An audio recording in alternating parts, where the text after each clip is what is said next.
आपकी हर समस्या का हल भगवत गीता में छुपा हुआ है। आपके हर प्रश्न का उत्तर आपको भगवत गीता में मिलेगा। जिसे भी भगवत गीता का ज्ञान समझ में आ गया, वो जिंदगी की बड़ी से बड़ी समस्या को भी हंसते हंसते पार कर जाएगा। सारे वेद शास्त्रों का सार भगवत गीता के ज्ञान में समाया है। सर्वो उपनिषदो गावो दोग्धा गोपाल नंदन पार्थो वत्स सुधीर भोक्ता दुग्धम गीतामृतम महत। इस श्लोक का अर्थ है कि सारे उपनिषद गायों का रूप हैं। सर्वो उपनिषदो गावो दोग्धा गोपाल नंदन, उन उपनिषद रूपी गायों को दोहने वाले स्वयं गोपाल नंदन श्री कृष्ण हैं। पार्थो वत्स सुधीर भोक्ता, और अर्जुन वो बछड़ा है जिसे श्री कृष्ण ने गीता का वो ज्ञानामृत पिलाया था। श्रीमद् भगवत गीता में कुल 18 अध्याय हैं और 700 श्लोक हैं। आज हम उसी श्रीमद् भगवत गीता के 18 अध्यायों की 18 शिक्षाओं के बारे में चर्चा करेंगे। जो भी इन 18 शिक्षाओं को समझ लेगा, उसे जिंदगी का सारा ज्ञान समझ में आ जाएगा, जिंदगी का सार समझ में आ जाएगा।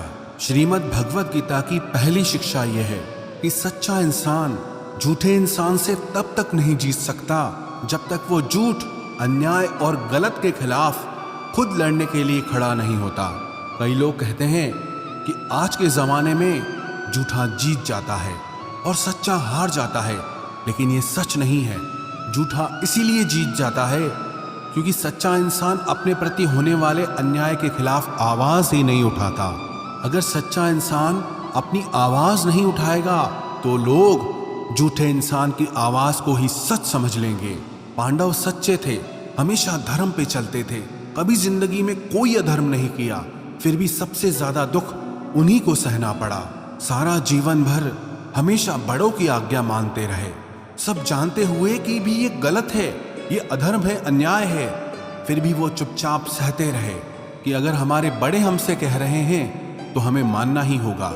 बचपन से लेकर उन्हें हमेशा अधर्म और अन्याय का ही सामना करना पड़ा, जबकि उन्होंने कभी कुछ गलत काम नहीं किया, हमेशा सच के रास्ते पर चले, लेकिन फिर भी बदले में उन्हें सिर्फ दुख ही मिला, तकलीफ ही मिली। उसका कारण ये था कि वो अपने प्रति होने वाले अन्याय को, अधर्म को हमेशा चुपचाप सह लेते थे।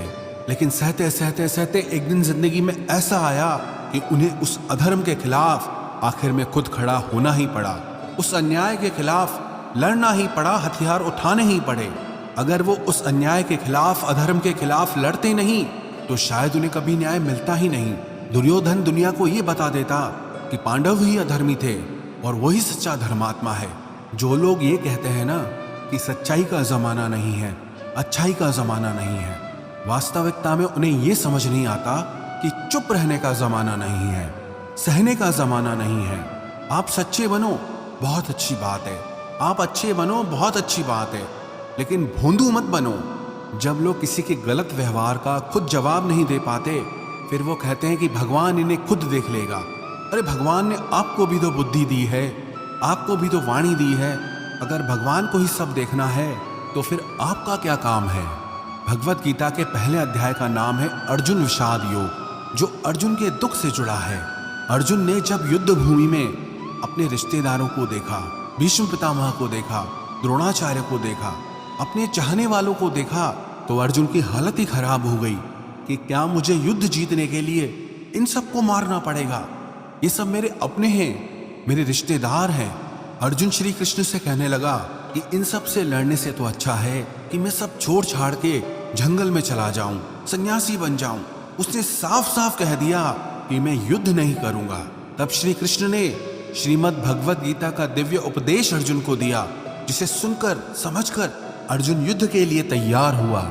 श्री कृष्ण ने अर्जुन को समझाया, अगर तुम अधर्म के खिलाफ नहीं लड़ोगे तो तुम भी अधर्मी कहलाओगे, और दुर्योधन का ये अधर्म समाज में और बढ़ता रहेगा। पापी को ताकत तभी मिलती है जब पुण्य करने वाला उसे चुपचाप सह लेता है। वास्तविकता में ये महाभारत की कहानी हम सब की कहानी है। हमारी जिंदगी में भी बहुत तकलीफें आती रहती हैं, दुख आते रहते हैं, हमारे साथ कई बार बहुत कुछ गलत होता है, लेकिन अगर वो हम चुपचाप सह लेंगे तो लोग हमारे साथ और ज्यादा गलत करेंगे। चाहे कोई भी तकलीफ आ जाए, कोई भी दुख आ जाए, उसके खिलाफ लड़ना हमें खुद ही पड़ेगा। अगर दुख आपका है तो उस दुख को दूर करने के लिए लड़ना भी आपको होगा। अगर कोई आपके साथ गलत कर रहा है तो उसके खिलाफ आवाज भी आपको ही उठानी पड़ेगी। ये दुनिया भी कमजोरों का साथ नहीं देती। अगर आप में कुछ शक्ति है तभी कुछ लोग भी आपके साथ खड़े होंगे। अगर आप ही कमजोर हैं तो कोई आपका साथ नहीं देगा। तो श्रीमद् भगवत गीता की इस शिक्षा को जिंदगी में गांठ बांध कर रख लो कि अगर कोई हमारे साथ गलत करता है उसे सहना नहीं है बल्कि उसका सामना करना है। अगर कोई दुख आया है तो उससे डरना नहीं है बल्कि उसका सामना करके हमें जिंदगी में आगे बढ़ना है।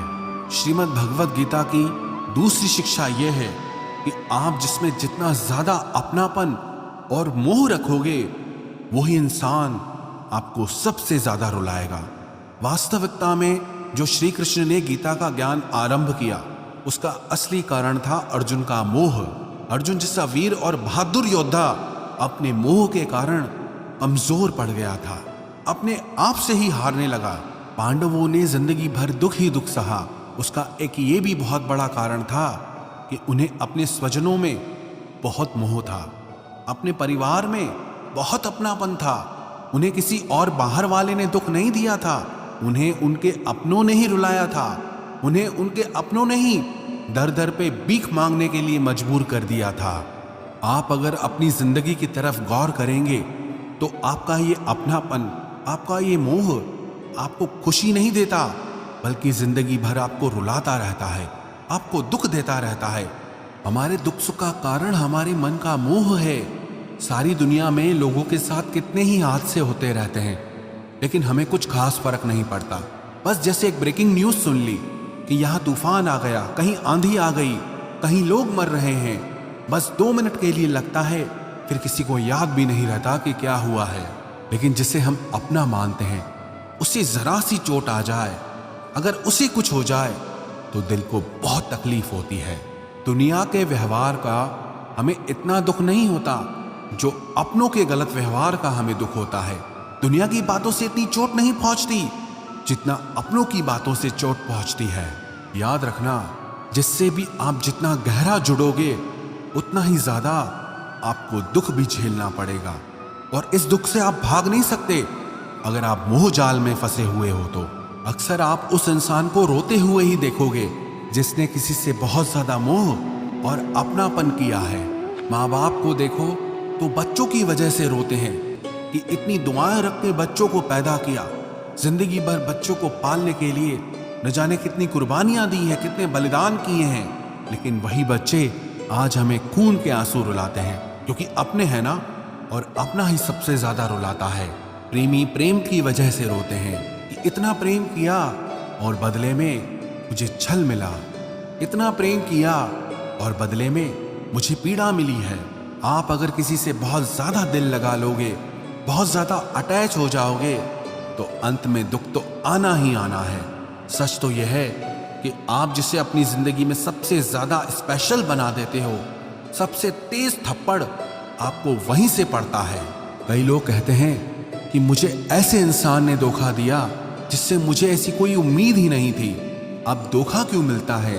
क्योंकि आप किसी इंसान को अपनी जिंदगी में वो जगह दे देते हैं जिसके वो लायक ही नहीं होता। आप किसी पर इतना ज्यादा भरोसा कर लेते हैं जिसके वो लायक ही नहीं होता। तो ये गलती सिर्फ उसकी नहीं, आपकी भी है कि आपको किसी से इस कदर जुड़ना ही नहीं चाहिए कि आपको आगे चलकर दर्द सहना पड़े, तकलीफ सहनी पड़े। इसलिए संसार में किसी में भी सुख की वजह मत ढूंढो। अगर किसी को अपने सुख का कारण बनाओगे तो वो आपको दुख जरूर देगा। श्रीमद् भगवत गीता की तीसरी शिक्षा यह है कि जिंदगी में कभी भी इतना नहीं सहना चाहिए कि सामने वाला आपको कमजोर समझ ले और आपकी कमजोरी का फायदा उठाकर आपको बार बार चोट पहुंचाता रहे। माना कि मूर्खों से बहस करना अच्छा नहीं, हर किसी को जवाब देना अच्छा नहीं, लेकिन हर जगह पे चुप रहना भी आपको जिंदगी में बहुत तकलीफ दे सकता है।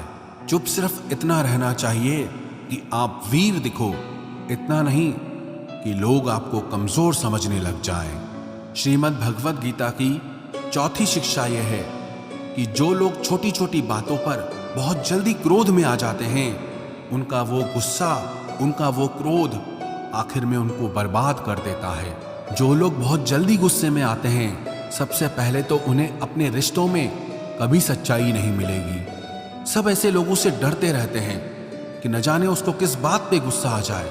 ऐसे ही लोगों के बारे में हम सुनते हैं कि अचानक से हार्ट अटैक आ गया, ब्लड प्रेशर हाई हो गया। ऐसे लोगों की जिंदगी ही छोटी हो जाती है। ऐसे लोगों को दुनिया मेंटली अनस्टेबल समझती है, शॉर्ट टेम्पर समझती है कि पता नहीं इसको कब क्या हो जाए, इसे कुछ ना ही बोलो तो अच्छा है। जैसे हर जगह पे चुप रहना ठीक नहीं, वैसे ही हर बात पे गुस्सा करना भी ठीक नहीं। कहाँ चुप रहना है, कहाँ बोलना है, इन सब बातों का ज्ञान, इन सब बातों का विवेक श्रीमद् भगवद गीता सिखाती है। श्रीमद् भगवद गीता का 5वां उपदेश ये है कि किसी भी चीज का अत्यधिक सेवन नहीं करना चाहिए। किसी भी चीज को इतना ज्यादा यूज मत करो कि आपको उसकी आदत लग जाए, आप उसके एडिक्ट बन जाओ। चाहे वो नशा हो, जुआ हो, ज्यादा खाने की आदत हो, ज्यादा सोने की आदत हो, या सारा समय पलंग पे पड़े रहने की आदत हो, या बहुत ज्यादा मोबाइल चलाने की आदत हो, या दिन भर टीवी देखने की आदत हो। ये आदतें ना आपको एक गुमनाम दुनिया में धकेल देती है, जहां सिर्फ आप अकेले ही होते हैं। आप कभी गौर करना, जिस इंसान को भी किसी चीज की बहुत ज्यादा आदत पड़ जाती है, वो अपने में ही खोया रहता है। कई लोग मोबाइल में इतने डूबे रहते हैं, उन्हें होश ही नहीं रहता कि बाहर की दुनिया में हो क्या रहा है, मेरे आसपास क्या हो रहा है। किसी चीज का उपयोग करने में और किसी चीज की आदत लगा देने में बहुत अंतर होता है, और यही विवेक आपको जिंदगी में रखना है। मोबाइल फोन का आविष्कार इसलिए हुआ था कि आपका समय बच सके, लेकिन अगर आप अपना सारा समय ही मोबाइल में लगा दोगे तो जिंदगी के जरूरी काम आप कब करोगे। और ये बात सिर्फ मोबाइल की नहीं है, आदत चाहे कोई भी हो, चाहे आप किसी इंसान की आदत लगा लो, अगर वो इंसान आपसे दूर हो जाएगा तो भी आप हमेशा दुखी रहोगे। इसलिए अपने मन को किसी भी चीज की आदत मत लगने दो। आदत का मतलब यही होता है कि आप उस चीज के, उस इंसान के गुलाम बन गए हो, आप उसके कंट्रोल में आ गए हो। वो मालिक बन गया है और आप उसके नौकर बन गए हो। लोगों को नशे की ऐसी लत लग जाती है कि उसके बिना रह नहीं पाते हैं। आप अपने मन को ऐसा बनाओ कि उसे किसी की भी आदत ना लगे और आप अपने मन को खुद ही संभाल सको।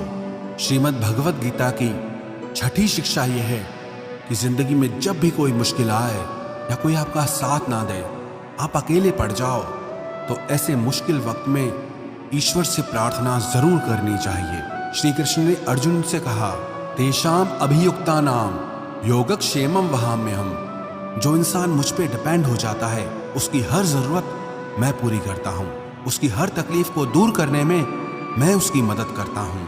कई लोगों को ये सब बातें बेबुनियाद लगती है, इनका कोई अर्थ उन्हें समझ नहीं आता, और जो लोग मुश्किल वक्त में प्रार्थना करते हैं उन्हें इसका मतलब पता होता है। जिन लोगों ने अपनी तकलीफ के समय में एक चमत्कारी सहायता प्राप्त की है, उन्हें पता होता है कि जब हम मुश्किल में होते हैं तो ईश्वर से की गई प्रार्थना हमारा कितना साथ देती है। लेकिन सच्चे दिल से अगर आप प्रार्थना करोगे तो वो ईश्वर आपका साथ जरूर देगा।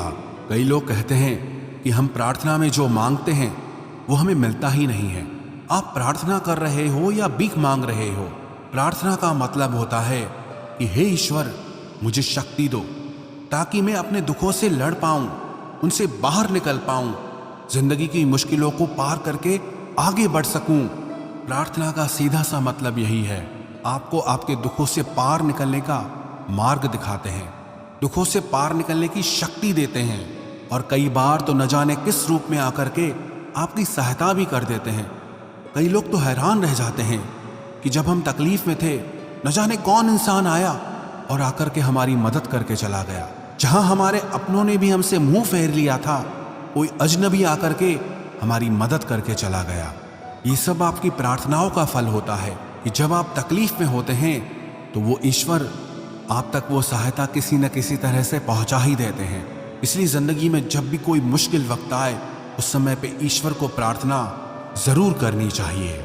श्रीमद् भगवत गीता की 7वीं शिक्षा वो बहुत प्रसिद्ध है, इसे सब लोग कहते सुनते रहते हैं, लेकिन उसका अर्थ किसी को समझ नहीं आता कि कर्म करो और फल की चिंता मत करो।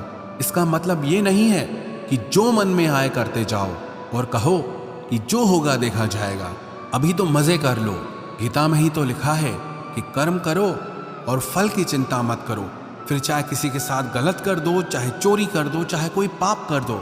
लेकिन इस शिक्षा का ये मतलब नहीं है, और ना ही शिक्षा का ये मतलब है कि आप किसी काम को लगातार करते रहो, चाहे उसका कुछ रिजल्ट निकले या ना निकले। क्योंकि गीता में ही तो लिखा है कि कर्म करते रहो, फल की चिंता मत करो। किसी बात को सुनना और उसे समझना दोनों बहुत अलग बातें होती हैं। कर्म करो और फल की चिंता मत करो, इसका अर्थ यह है कि अगर आप किसी के लिए कुछ करते हैं तो बदले में उससे कोई उम्मीद मत रखो। क्योंकि जब आप किसी से उम्मीद लगा लेते हैं कि मैंने इसके लिए इतना किया है तो ये भी मेरे लिए करेगा या मेरे मुश्किल वक्त में काम आएगा, लेकिन आपकी मुश्किल वक्त में वो इंसान आपकी उम्मीद तोड़ देता है। ये दुनिया बहुत अजीब है। आप किसी के लिए कुछ भी कर लो, लेकिन आजकल के लोग किसी के एहसान को बहुत जल्दी भूल जाते हैं। वास्तविकता में आप जैसा लोगों को समझते हो, लोग वैसे होते नहीं हैं। आप अगर किसी की मदद करते हो या उसका साथ देते हो तो आजकल के ज़माने में किसी से भी ये उम्मीद मत रखना कि वो भी आपका साथ देगा। इसीलिए गीता में ये उपदेश दिया गया है कि कर्मण्येवाधिकारस्ते मा फलेषु कदाचन, कि आपका अधिकार सिर्फ कर्म करने का है, उसके फल पे आपका अधिकार नहीं। जो आपने किया उसका बदले में क्या रिजल्ट आएगा आप उससे कंट्रोल नहीं कर सकते। इसका यही मतलब है, जब आप किसी काम को करते हो और इंतजार करने लग जाते हो कि मैंने इतना किया, अभी तक कोई रिजल्ट ही नहीं आ रहा है, लेकिन बदले में कुछ हो ही नहीं रहा है, तो अगर आप कुछ अच्छे कर्म करते हो तो चिंता मत करो कि अभी तक हुआ क्यों नहीं है, कब मेरे दिन बदलेंगे, कब मेरी जिंदगी बदलेगी। अगर इस चिंता में आप डूब जाओगे तो आपके कर्म का कोई अर्थ ही नहीं रह जाता है। लेकिन अगर आप अच्छे कर्म करते रहोगे तो उसका अच्छा फल आपको एक दिन जरूर मिलेगा। और कोई अगर बुरा कर्म करता है तो उसका फल भी आज नहीं तो कल उसे जरूर मिलेगा। श्रीमद् भगवत गीता का 8वां उपदेश यह है कि नेगेटिव लोगों की बातों पे कभी रिस्पॉन्ड नहीं करना चाहिए। जो लोग हमेशा नेगेटिव ही बोलते हैं, नेगेटिव ही सोचते हैं, ऐसे लोगों के साथ कभी बहस नहीं करनी चाहिए। जब आप नेगेटिव लोगों के साथ बहस में उलझ जाते हैं तो वो आपकी पॉजिटिव एनर्जी खींच लेते हैं और अपनी नेगेटिव एनर्जी आपको दे जाते हैं। आप महसूस करना, किसी भी नेगेटिव इंसान से बहस करने के बाद आपका मन भारी हो जाएगा। आप खुद को दुखी और परेशान महसूस करेंगे क्योंकि आपकी पॉजिटिव एनर्जी वो लेके चला गया और अपनी नेगेटिव एनर्जी वो आपको देकर चला गया। तो जो इंसान हमेशा सबके लिए बुरा ही बोलता है, हमेशा सबके लिए बुरा ही सोचता है, ऐसे लोगों को पागल समझकर उन्हें छोड़ देना चाहिए। ऐसे लोगों से बहस करके आपको सिर्फ तकलीफ ही मिलेगी और कुछ नहीं मिलेगा। श्रीमद् भगवत गीता का 9वां उपदेश है कि जिंदगी में कभी किसी के भरोसे मत बैठे रहना कि ये मेरे काम आएगा, ये बुरे वक्त में मेरा साथ देगा, ये मुश्किल समय में मुझे संभाल लेगा। जो लोग किसी के आसरे बैठे रहते हैं ना, वो मुश्किल समय में हमेशा अकेले हो जाते हैं। इस दुनिया में कोई किसी का सगा नहीं है। हम रोज लोगों की कहानियां सुनते हैं कि अपने ही अपनों को चोट पहुंचा रहे हैं, मुश्किल वक्त में अपने ही अपनों को छोड़ के चले जा रहे हैं। तो भी अगर आपकी आंखें नहीं खुलती, आपको समझ नहीं आता, तो आप भी उसी दुख के रास्ते पे जा रहे हैं जहां सारी दुनिया जा रही है। लोग न कभी किसी का सहारा बने हैं न बन सकते हैं। आपका सहारा या तो आप स्वयं हैं या वो ईश्वर है। इसलिए अपने अलावा कभी भी किसी को अपना सहारा समझकर नहीं बैठना चाहिए। श्रीमद् भगवत गीता का 10वां उपदेश है कि सुख और आनंद इंसान के अंदर ही है, लेकिन इंसान उसे बाहर दुनिया में ढूंढता रहता है, उसके लिए भटकता रहता है। कहते हैं कि हिरण की नाभि में कस्तूरी होती है जिसमें से बहुत सुंदर सुगंध निकलती है और उसे समझ नहीं आता कि ये खुशबू आ कहां से रही है। वो पूरे जंगल में भटकता रहता है, ढूंढता रहता है कि ये खुशबू कहां से आ रही है, लेकिन उसे वो खुशबू कहीं बाहर नहीं मिलती क्योंकि वो बाहर है ही नहीं, वो उसके अंदर ही है। जिसे कुत्ता हड्डी को चबाता रहता है और हड्डी को लगातार चबाने से उसके दांतों से खून निकलने लगता है और उसे ये लगता है कि ये खून का स्वाद इस हड्डी से आ रहा है, लेकिन वो खून उसका खुद का होता है। ऐसे ही जब आप सुखी होते हैं तो वो सुख आपके अंदर से आता है। जब आप दुखी होते हैं तो वो दुख भी आपके अंदर से ही आता है। बाहर की चीजें बदलती रहती हैं, लेकिन सुख और दुख आपके भीतर की चीज है, बाहर की चीज नहीं है। अगर आप इस बात को समझ गए कि आपका सुख आपके अंदर ही छुपा हुआ है, तो आप उस सुख के लिए बाहर भटकना ही छोड़ दोगे। गीता का 11वां उपदेश यह है कि जैसे जैसे इंसान की उम्र बढ़ती है, उसे इस बात का एहसास हो जाता है कि जिन लोगों को उसने अपनी जिंदगी में सबसे ज्यादा महत्व दिया, उन लोगों का उसकी जिंदगी में कोई योगदान ही नहीं था। आप जिन लोगों को इंपॉर्टेंस देते रहते हैं, बहुत वैल्यू देते रहते हैं, उन्हें कोई फर्क नहीं पड़ता कि आपकी लाइफ में क्या हो रहा है या आप किस दौर से गुजर रहे हैं, किस तकलीफ से गुजर रहे हैं। इसलिए अपनी लाइफ में लोगों को ओवर वैल्यू करना छोड़ दो, लोगों को बहुत ज्यादा इंपॉर्टेंस देना छोड़ दो। हाँ, इज्जत सबको देनी चाहिए, लेकिन लोगों को अपनी जिंदगी में बहुत ज्यादा स्पेशल बना के रखना आज नहीं तो कल आपको तकलीफ जरूर देता है। श्रीमद् भगवद गीता का 12वां उपदेश यह है, जो लोग अपने मन को कंट्रोल नहीं कर पाते, उनका मन उनका ही दुश्मन हो जाता है। जिस इंसान का मन उसके वश में नहीं है, वो जिंदगी में हर जगह पे ठोकर खाता है, हर जगह पे तकलीफों से सामना करता है। आप अगर अपने मन के कहने पे चलते रहोगे तो आपका मन आपसे आपका सब कुछ छीन लेगा। एक राजा था जिसे सारी दुनिया जगजीत बुलाती थी, क्योंकि उसने पूरी दुनिया जीत ली थी। लेकिन उसकी माँ कभी उसे जगजीत के नाम से नहीं बुलाती थी। उसने अपनी माँ से पूछा कि पूरी दुनिया मुझे जगजीत के नाम से बुलाती है, लेकिन आप कभी मुझे उस नाम से नहीं बुलाती। तो उसकी माँ ने कहा कि चाहे तूने पूरी दुनिया जीत ली है, लेकिन तूने अपने मन को नहीं जीता है, और जिस इंसान ने अपने मन को नहीं जीता है, मेरी नज़र में वो इंसान हारा हुआ ही है। असली जगजीत मैं तुम्हें तब मानूंगी जब तुम अपने मन से जीत जाओगे। दुनिया से जीतना तो बहुत आसान है, लेकिन इंसान अपने मन से हार जाता है, अपने मन को नहीं संभाल पाता है। और जो इंसान अपने मन से जीत गया, वो पूरी दुनिया जीत सकता है। श्रीमद् भगवद गीता का 13वां उपदेश यह है कि दुख और सुख जीवन में मौसम की तरह आते रहेंगे। ना सुख हमेशा रहने वाला है और ना ही दुख हमेशा रहने वाला है। इसलिए दुख आए तो उससे घबराना नहीं चाहिए, और सुख आए तो उस सुख की खुद को आदत नहीं लगानी चाहिए। ये जीवन परिवर्तनशील है, यह सब कुछ बदलने वाला है, इसलिए चिंता मत करो। अगर कोई दुख भी है तो ये भी एक दिन बदल ही जाएगा। श्रीमद् भगवद गीता का 14वां उपदेश यह है कि जो होना है वो होकर ही रहेगा, और जो नहीं होने वाला वो कभी नहीं होगा। जो लोग इस बात को समझ जाते हैं, उन्हें कोई चिंता नहीं रहती, क्योंकि जो होने वाला है उसे आप रोक नहीं सकते, और जो नहीं होगा उसकी चिंता करने की कोई ज़रूरत ही नहीं है, उससे डरने की कोई ज़रूरत नहीं है। इसीलिए आप सिर्फ अपने लक्ष्य पर ध्यान दो, अपने जीवन का आनंद लो। क्या होगा क्या नहीं होगा, इस बात की चिंता करना छोड़ दो, क्योंकि जो आपके बस में नहीं है उसकी चिंता करके आप कभी सुखी नहीं हो सकते।